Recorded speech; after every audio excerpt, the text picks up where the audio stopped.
ناس تقول لك امشي كده، وناس تقول لك امشي كده، وناس تقول لك اعمل زي فلان واعمل زي علان، وتسمع كلام كتير قوي. في الاخر يا ابني ربنا اللي قسمه لك واللي كاتبه لك هو اللي هيتحقق، ولا هو اللي هيحصل. يعني ربنا خلقنا كلنا مختلفين، وكل واحد له دور، وكل واحد يسبب. بس الفكرة ان انت افهم نفسك، يعني حاول تفهم نفسك على قد ما تقدر. زي ما بتفهم الناس افهم نفسك، تفهم انت عايز ايه وعايز توصل لايه. بص صدقني عامة يعني عمرك ما هتوصل اللي انت عايزه إلا باللي انت تتعلم وتفشل وتقع. والفشل ده معناه ان انت اتحركت، بدأت تتحرك يعني، فدي حاجة خير يعني.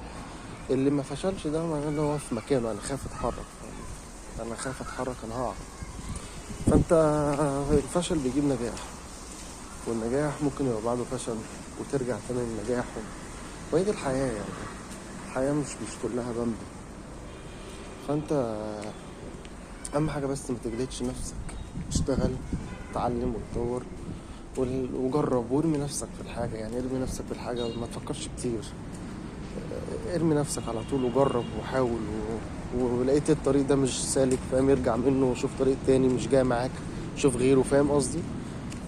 كل الحاجات دي برضو بتديك خبرة يعني. ما تقولش انا ضيعت وقت لا، مفيش الكلام ده. بس هو